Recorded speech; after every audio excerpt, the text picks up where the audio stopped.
Picture this. You're sitting at your kitchen table, a stack of bills towering in front of you like a paper Mount Everest. Your phone buzzes with notifications. Another reminder of what's due. And you're too afraid to look. Meanwhile, outside, the sun is shining, self-driving cars are zipping by, and people are laughing in coffee shops like everything's fine.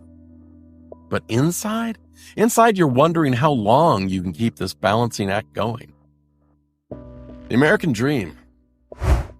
For generations, it was supposed to be our guidebook. The promise that if you worked hard, you could build a better life. But let's be honest. The dream we've clung to for decades is starting to feel like it's just slipping through our fingers. But here's the twist. Just because it's changing doesn't mean it's gone. In today's show, we're going on a journey, a long journey. From the very roots of the American dream to how it has evolved across generations. We'll also explore how the struggles we face today aren't just American problems. They're part of a global shift that's challenging dreams everywhere. This is a big show packed with information, and after a lot of research and hard work getting the facts together, I'm positive this is information you haven't heard elsewhere, or at least put together all like this. By the end, you might just find your perspective shifting in ways you didn't expect. And when we're done, I'd love to hear your thoughts. You can drop a comment below, or you can reach me through my website, oldguyinsights.me. Send me your questions. Send me your comments. I'd love to hear from you. And while you're here, don't forget, subscribe, ring the notification bell, and like the show so you don't miss any future episodes. Together, we're building a community that learns, grows, and dreams again. Hey there, friends. It's Steve here, your second or maybe your third favorite grandfather. Today, we're hopping into a time machine, not to escape the present, but to understand it better. We'll look at where the American dream started, how it's evolved, and where it's going. Then we're going to travel the world and see how unique the American dream is, and if others are facing similar challenges. Keep that in mind, because I think you'll be surprised at what I'll share. Ready? Let's start this journey through time together.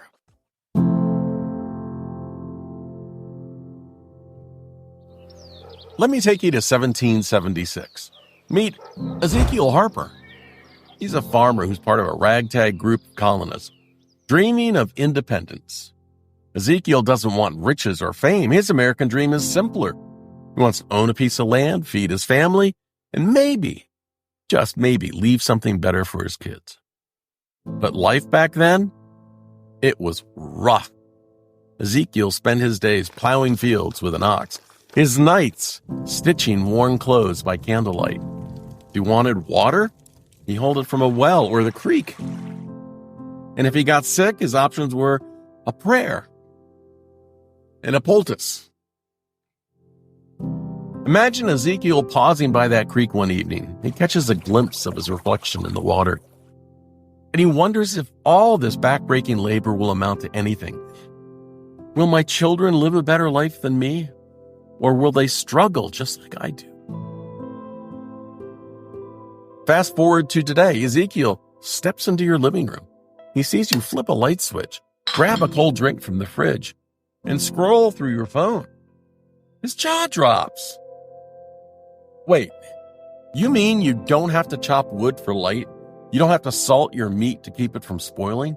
And this little box shows pictures that move? Incredible! He'd marvel at medicine too. Vaccines, surgeries, and pills that cure illnesses his neighbors die from. Did you know that smallpox, a disease that killed millions in Ezekiel's time, was eradicated globally by 1980? But Ezekiel might also notice the cracks. He'd see the pressure we're under, the constant grind to stay afloat, and wonder, have we traded one kind of struggle for another?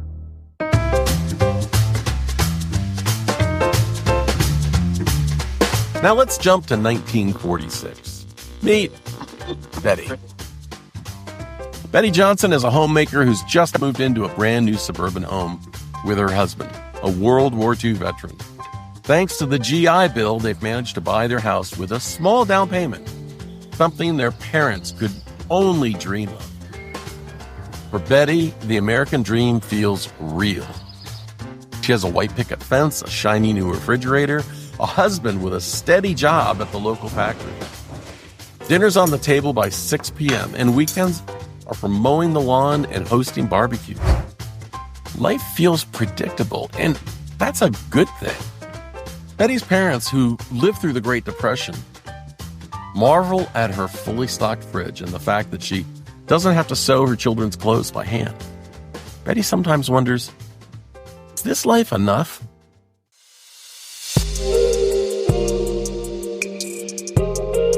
Now let's leap forward to 2025. Meet Emma Davis, a software engineer who just spent the morning stuck in traffic, rumbling at every red light.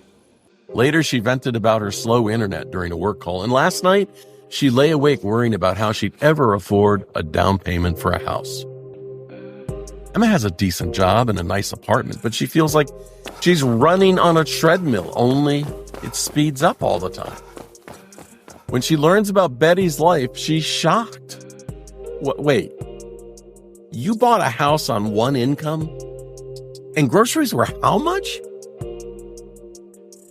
Later that night, she gets a notification. Her rent is going up by another $200 next month. She tosses her phone aside. How is this sustainable? But then Emma looks at Ezekiel's time and remembers how far we've come. Look, I might complain about grocery prices, but at least I'm not hauling water or plowing fields, and even Betty would have been amazed at today's options.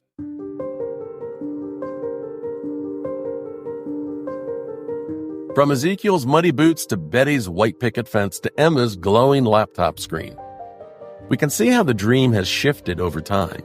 Each generation built on the last, gaining comfort and convenience, but also new struggles. Ezekiel's dream was survival, plain and simple. Betty's dream was stability, with a side of prosperity. And Emma? Her dream is balance, trying to thrive in a world that often feels overwhelming.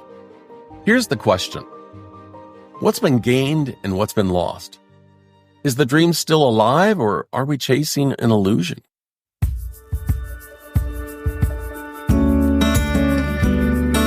Let's face it, buying a home might feel like winning the lottery. Grocery bills can make you sweat.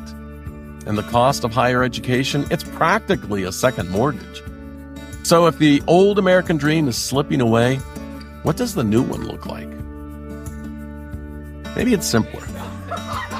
A rented apartment filled with laughter and love beats a lonely mansion with magazine-worthy landscaping and designer window treatments any day. I've seen it firsthand. Growing up, I visited homes that looked like they were plucked straight out of a magazine cover, only to find the families inside living on lawn chairs and sleeping on air mattresses. Well, the truth is, any dream you chase to impress others is often an illusion only to impress yourself. The new dream might not be about ownership, but about enrichment. Owning your time, investing in your passions, and building meaningful relationships. I mean, picture this. An evening spent cooking dinner with friends in a small but cozy kitchen. Laughter echoing down the hall. Instead of stressing over a mortgage payment that you can barely make. The happiness roadmap for 2025 starts with shifting expectations. It's not about giving up. It's about choosing a dream that fits your life, not the other way around.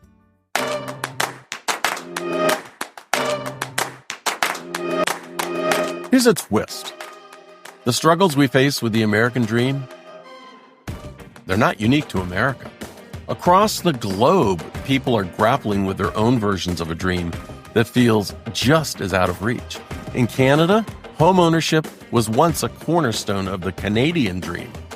But rising housing costs in cities like Toronto and Vancouver are forcing young families to redefine success. In Australia, the great Australian dream of a backyard barbecue in a family home have been pushed aside by sky-high property prices.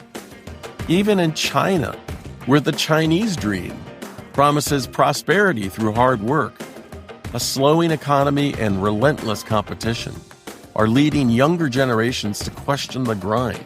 Movements like laying flat, choosing simplicity over hustle, they're gaining traction.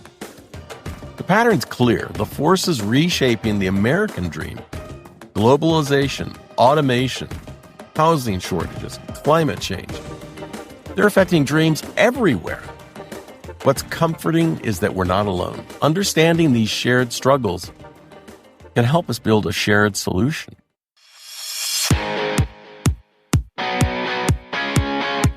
All right, quick time out here. It's me, your friendly editor, popping in from the future. As I was reviewing this segment that you're about to see, a little alarm went off in my head saying, hey, someone might take this as an endorsement of illegal immigration. Let me be perfectly clear and clear that up faster than you can say misinterpretation. That is not my position. I'm not in favor of illegal immigration. That being said, I'm also not in favor of blaming people for things they didn't cause, like pointing at the dog when the cat knocked over the vase. My focus here is on the shifting American dream. And I've always believed that if we got the facts, we can make better, smarter decisions. Facts beat fear every time. And now, let's return to your regularly scheduled programming, where I promise not to overthink things, at least for the next 30 seconds.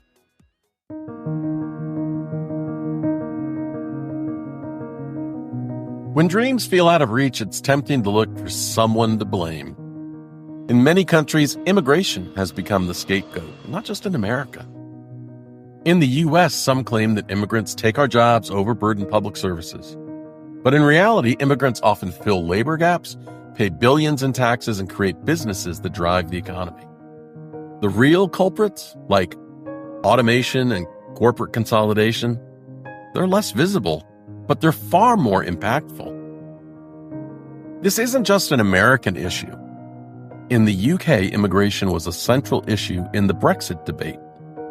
In Germany, the 2015 migrant crisis sparked fears about welfare and jobs.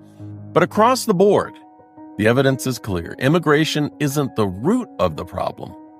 The challenges we face, housing shortages, wage stagnation, and rising costs, are driven by global forces, not open borders. Blaming immigration distracts us from tackling the real issues. The solution lies in addressing systemic problems, not scapegoating our neighbors.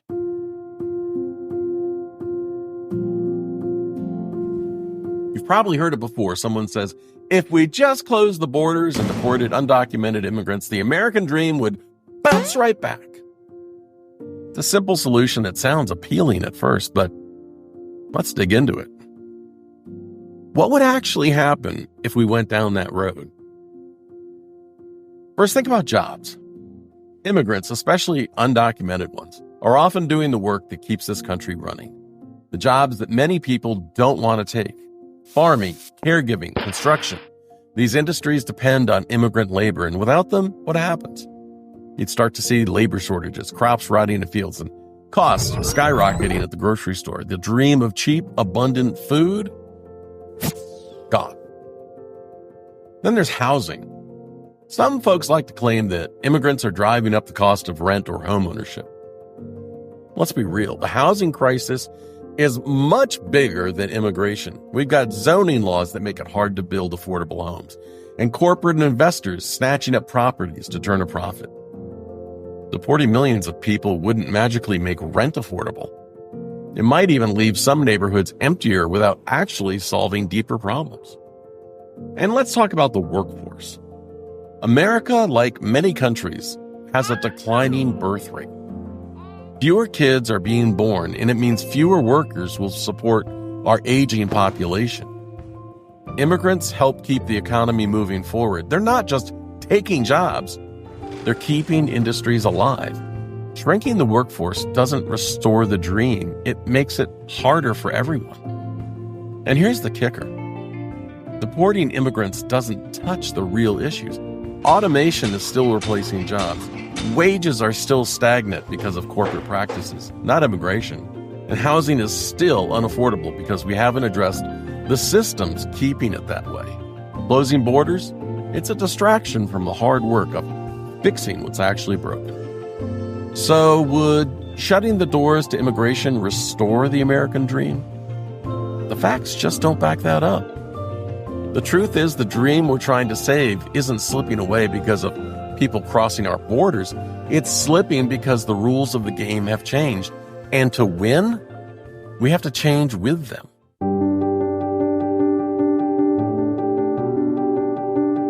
So what have we learned? The American dream isn't a fixed idea. It's a living, breathing story, shaped by every generation that reaches for it. From Ezekiel's muddy boots to Emma's glowing laptop, the dream has evolved. It's never disappeared. Yes, change is hard. It's easy to feel like something's been stolen from us. But holding on to anger won't build a new dream. Letting go of what's gone gives us some room to create something better. The dream isn't about impressing others with what we own, what we have, what we can buy. It's about finding fulfillment in what we build, share, and experience. It's about redefining success to fit today's reality and tomorrow's possibilities. Think of it like this. The American dream is a mosaic. Every generation adds some of its pieces. Some bright, some rough, but together they create something beautiful. The canvas might look different now, but the brush is still in our hands. And as we move forward, remember this. You're not alone in this journey. The challenges we face are shared across the globe, but so are the opportunities to dream again. If this show shifted your perspective, tell me about it. Drop me a comment below. Or email me your question or suggestions for an upcoming show. You can reach me through my website, oldguyinsights.me. That's me.